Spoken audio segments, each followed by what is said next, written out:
C'est quoi le prix à payer pour devenir bon en production musicale?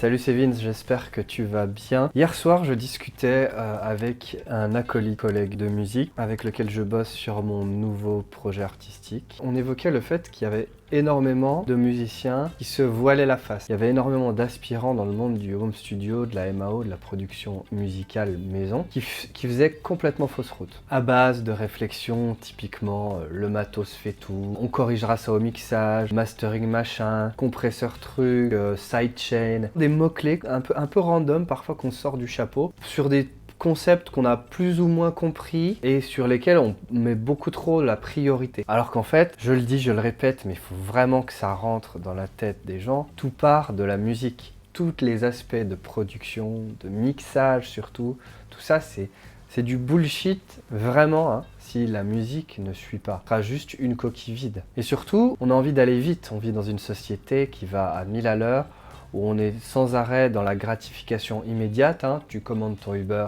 il arrive dans les 5 minutes. S'il met plus d'un quart d'heure à arriver, tu râles. Pareil, tu commandes des trucs sur Amazon. Si ça met plus de 48 heures à arriver alors que tu as Amazon Prime, tu râles. Tout va plus vite, l'internet va plus vite. Tu télécharges un truc, si ça te prend une heure, t'es dégoûté. C'est comme ça, on a basculé dans une notion du temps qui est complètement distordue. On prend plus le temps d'attendre, on n'est plus câblé sur, je sais pas, sur les saisons, sur juste le temps qui passe, mais on est happé dans un tourbillon d'informations, un tourbillon de data, conscience de tout ce qui se passe dans le monde, plus du tout dans les mêmes rythmes de vie, plus câblé sur le soleil qui se lève, le soleil qui se couche, mais on est surexcité de plein de choses et tout ça fait que on a oublié une notion essentielle et qui est peut-être la plus importante si tu veux devenir bon home studio, c'est la patience. La patience et aussi les sacrifices à faire parce que tu ne peux pas devenir bon en production, en beatmaking, en MAO, ce que tu veux, si tu ne le décides pas et si donc tu ne fais pas les choix ensuite de mettre ça en priorité par rapport au reste. Le temps à passer pour devenir bon en MAO, en prod, il est énorme. Il y a une foultitude de choses à apprendre, à comprendre, à intégrer. Il y a des dizaines de postes à pourvoir. La composition, l'équilibre, la structuration, l'écriture aussi de paroles par exemple, ou l'orchestration, les notions de mixage, comment chaque outil fonctionne, à quoi ça sert. Un EQ, un compresseur, une reverb, un delay. Déjà rien que ça prend des plombes. Comprendre aussi le matériel, comment il fonctionne, comment je le règle, comment je suis à l'aise, quel matériel correspond le plus à mes usages, quel VST je peux utiliser pour résoudre tel souci, quel plugin je peux utiliser pour améliorer tel truc ou corriger tel truc. Tout ça, en fait, tu peux pas le savoir juste en claquant des doigts, tu peux pas le savoir en suivant des tutos YouTube, tu peux ne le savoir et surtout ne l'intégrer que par une pratique d'acharné. Et c'est vraiment là où je veux un tout petit peu taper du poing sur le bureau parce que il y a beaucoup de gens qui s'imaginent qu'il suffit juste d'avoir suivi 4 pauvres tutos, même des tutos de Vince qui sont sympas et tout, et qui essaient d'être un peu pédagogues, et il y en a d'autres. Ça ne suffit pas, mais pas du tout en fait. Il faut vraiment comprendre que si tu veux devenir bon là-dedans, il y a un moment, c'est une question de choix, et presque une question de choix de vie. Et pour être tout à fait honnête avec toi, moi je suis très content d'avoir commencé à m'intéresser à tout ça, à la MAO et compagnie, et à m'y être vraiment mis en 2006, quand j'habitais en Irlande et que je me faisais chier. Et à cette époque-là, il n'y avait quasiment aucune ressource. C'était le début, on va dire, de la grosse démocratisation du home studio, mais il y avait très peu de sites ressources. Francophonie, il y avait Audiofanzine. Audiofanzine, à l'époque, c'était un repère de nerds, de vieux ingé-sons, qui se fritaient sur les forums à coups de poste interposés, qui parlaient de trucs complètement incompréhensible pour le commun des mortels, le profane, et c'est tout. Il n'y avait pas de tutoriel, il n'y avait pas de YouTube, ça n'existait pas encore. Voilà, et il n'y avait pas vraiment de ressources. Tu pouvais certainement trouver 2-3 trucs en anglais, et encore ça devait être assez limité, mais c'est tout. Et moi je suis très content d'avoir passé finalement des années à errer par moi-même, essayer d'apprendre de façon empirique en faisant les choses très mal, en faisant des trucs à contre-courant, je sais pas, en mettant des effets sans savoir à quoi ils servaient, en tournant des potards, en me disant que ça avait l'air d'être mieux, alors que je faisais vraiment de la merde en boîte. En fait, tout ça a aussi forgé cette habitude de la patience et cette habitude de le faire par moi-même et de ne pas attendre de retenir la solution, d'aller chercher une solution toute faite. Parce que c'est un peu ça aussi le problème. C'est que s'il y a un truc qui ne va pas, hop, on va y regarder un tuto. Sauf que le tuto, il s'adapte pas à notre cas précis. Il n'y a pas Vince qui va rentrer dans ta session qui va dire « Ah mais en fait le problème il vient pas de là quoi ». On est quand même dans cette habitude de l'immédiateté qui fausse complètement la donne, qui fait qu'on n'a plus la patience d'eux. Et surtout, je vois beaucoup de gens qui planent, quoi, qui comprennent pas qu'à un moment, il va falloir passer des dizaines, des centaines, des milliers, des dizaines de milliers d'heures à faire ça. Des dizaines de milliers d'heures. Des dizaines de milliers d'heures, ça veut dire que c'est des heures que tu vas pas passer à faire autre chose, à sortir, à passer du temps avec tes amis, à aller boire des canons, à aller au ciné, à machin, à peut-être avoir une vie plus sociale et une vie plus amoureuse même, parce que ce sont des vrais sacrifices. Et moi, je ne connais pas de bons dans ce qu'ils font, qui ne l'ont pas décidé, qui n'ont pas fait ces choix-là, et qui n'ont pas, parfois, même au détriment de leur vie amoureuse, privée, parfois à s'embrouiller avec leur famille ou leur compagne, j'en sais rien, leur compagnon, parce que, à un moment, ça prend beaucoup de place, voire toute la place dans leur vie. Et c'est très difficile de jongler avec d'autres priorités, quoi. À un moment, justement, les priorités, elles peuvent pas être multiples non plus, quoi. Donc, tant que tu n'as pas vraiment décidé ça et que tu le fais un peu en dilettante, sans aucune idée des priorisations, je vois pas comment tu peux devenir vraiment bon. Et ensuite, il faut intégrer la logique de la production musicale. Il faut intégrer, si tu veux, les étapes qu'il y a dedans. Et en fait, il faut devenir, théoriquement, il faudrait être bon et le devenir pour chaque étape du processus. Donc ça veut dire qu'il faut devenir un meilleur compositeur, un meilleur arrangeur, un meilleur structureur de sa musique, un meilleur auteur aussi, qu'il faut intégrer tous les outils du dos qui te permettent justement de ficeler un truc de meilleure qualité avant même de penser aux étapes suivantes, tu vois.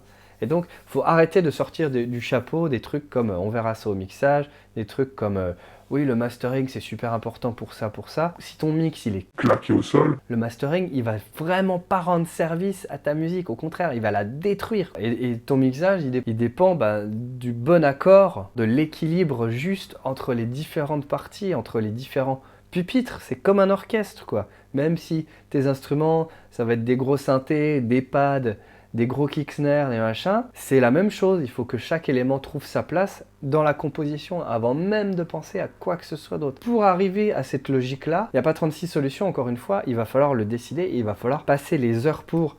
Évidemment, tu peux gagner un petit peu de temps. J'ai souvent des messages, ils me disent ah, tu m'as fait gagner mais grave du temps grâce à tes tutos, tes machins. C'est le but, c'est pour ça que je fais aussi ces vidéos, c'est pour te donner un tout petit peu des raccourcis, mais à un moment, le travail, il va falloir que tu le fasses. Tu peux très bien suivre des tutos, tu peux aller t'inscrire à la PM School, suivre plein de cours que j'ai créés, il y a plein de contenus. C'est super, je ne vais pas te dire le contraire, au contraire, je serais très heureux de t'y accueillir et de t'épauler et de t'assister là-dedans, sauf que le travail, à un moment, c'est à toi de le fournir. Les cours, c'est à toi de les suivre. Les prods, c'est à toi de les faire. Les mix, c'est à toi de les faire, de les rater, de les recommencer. Les mélodies, c'est à toi de les trouver, de les poncer, de changer les notes. Les prises de son, c'est à toi de les faire, d'apprendre à placer ton micro, de t'acheter le bon micro, de comprendre comment il marche, de t'acheter le bon préampli, de comprendre comment il marche, de le brancher, de le câbler, de gérer le gain d'entrée, de sortie, de gérer tout ça, c'est à toi de le faire. Personne ne peut le faire à ta place. Bon sang de bois, nom de Zeus. On peut pas le dire autrement, il faut arrêter de planer à 2000 et se dire ah, c'est bon, je vais foutre 3 trucs, saupoudrer machin, 4 presets, poupou, bim bim. Non, c'est pas comme ça que ça marche quoi. Encore une fois, c'est pas comme ça que ça marche. Je te dis pas, il faut nécessairement abandonner tous tes amis, lâcher ta copine et ne passer que ta vie à faire du home studio. Non. Par contre, si tu as envie de devenir super fort, de te professionnaliser là-dedans, et compagnie, je vois pas comment tu peux passer à côté de cette étape-là, de cette abnégation-là. Je ne connais pas un professionnel dans ce milieu qui n'a pas cette obsession de la musique, de la création, du mix, du matos et tout ça, quoi. À un moment, c'est un ensemble et c'est un virus.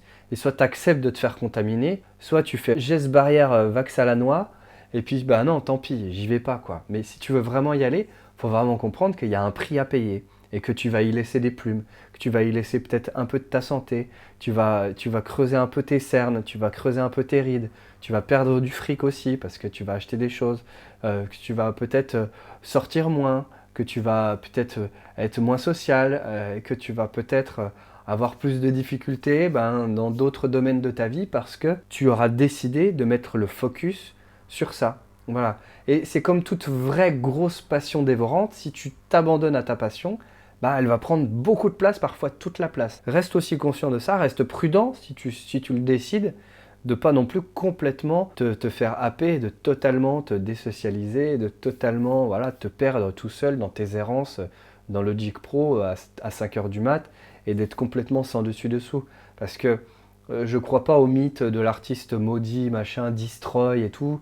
Il y a quelques exemples, pour eux ça a marché, mais pour une majorité, c'est juste des camés ou des junkies ou des mecs complètement en errance. Si tu veux aussi rester dans un bon mood et rester dans quelque chose de concret, il faut un minimum aussi d'autodiscipline et de pas non plus trop se perdre en chemin. Voilà. Si tu décides de faire quelque chose, faut y aller à fond et faut pas le faire dans la demi-mesure, quoi. Ça ne marchera pas. Et au contraire, tu vas en retirer beaucoup plus de frustration que de plaisir, que de bonheur. Alors que si vraiment tu y vas à fond et tu sais que tu es raccord avec toi et tu sais que tu l'as décidé, donc c'est pas grave, quoi. Ça va le faire.